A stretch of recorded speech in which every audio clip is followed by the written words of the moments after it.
Hey NailTubers, let's get right into this because prep is so important to all of us, right? So you start by pushing the cuticle area. It's more comfortable if you use a cuticle pusher that conforms to the shape of the nail. And you shouldn't go hard or dig, but firm enough to loosen any buildup. Be certain to clean around the edges of the nail bed too, because it's not just the cuticle area where the lifting can start. And while doing these two steps, you should be especially attentive to what causes your nail tool to get stuck in certain places, because that's more than likely something that needs to be cleaned away, because it will cause lifting. Now this can be done with a hand file, but I've been using my Melody Susie cordless Atena E file. It always starts at the middle setting, and since I'm working with my left hand, I prefer to lower the speed first and then set it to reverse and readjust the speed. The setting here should be low, around 3,000 to 4,000 RPM, so it remains comfortable for yourself or a client.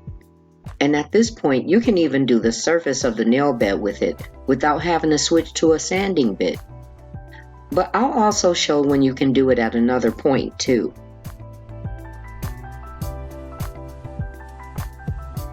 And I've begun to favor using this slim comb bit for prep.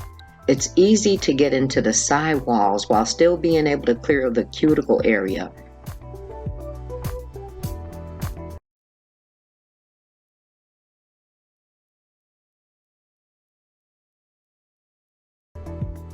Now, I didn't show clipping my nails down because I didn't need to do it, but cutting down and shaping your natural nails can be vital to the outcome as well. Leaving them too long, if the growth conflicts with the shape of the enhancement, it can also affect how well the enhancement stays. And I've always emphasized using a glass file for shaping your natural nails.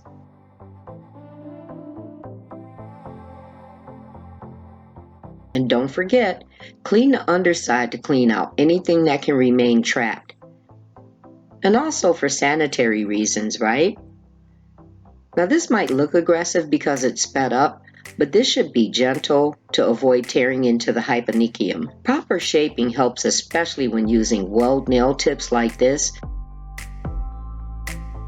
So I'm making sure the tips fit all the way across from sidewall to sidewall. And whenever needed, like for the middle finger, I had to size up so it didn't lay flush. The little pointed tips can be trimmed a tiny bit and the nail will lay flat. And the same with the index finger.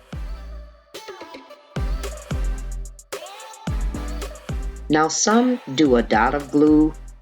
My preference is to line the edge to ensure it secures the tip all the way across.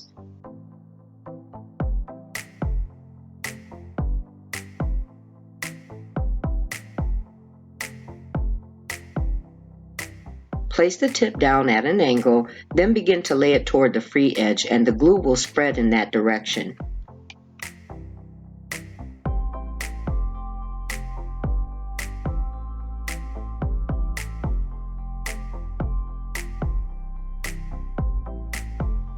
Remember to press the side points in. A reputable glue is KDS, which can be found on Amazon, and it's cheaper for you to get it in bulk.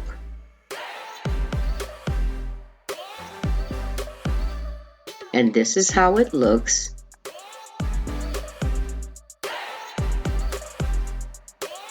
From here, you want to blend that edge of the nail tip into the natural nail.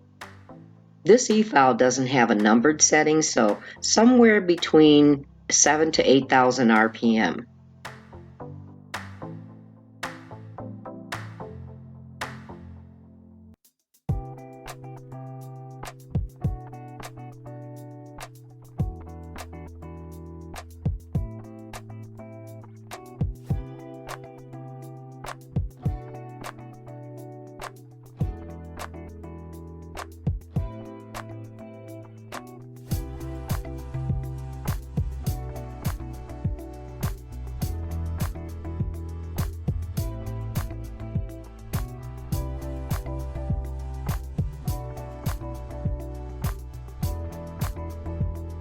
And it's actually optional to etch the length of the nail tip, but I prefer to do it.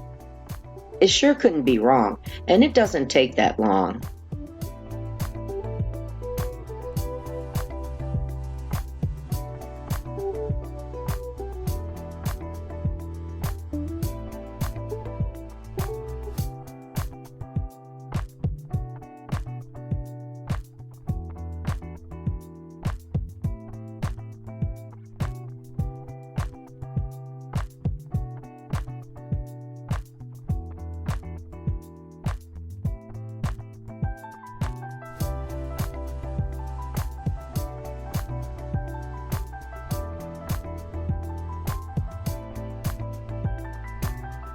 And this is where you can also etch the natural nail if you didn't do it before. Each time you turn off your e-file, you have to redo the settings, so I'm showing this as I switch to do my thumb.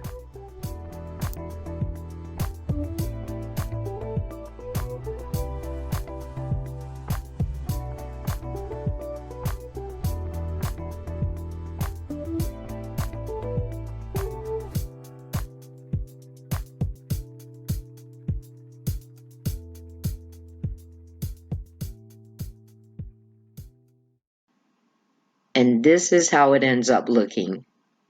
See that little tip like the one you see on the pinky? I also filed that off before starting. Once you clear the dust away, you're ready to lay your acrylic. If this was helpful, click the like button for me. Now that we've prepped our nails and ready for acrylic, you can enjoy some nail designs I created by clicking this link. Remember to subscribe and click the Nailification bell so you don't miss an upload. Thank you so much for watching and spending your time with me today, and I look forward to seeing you in the next one. Much love.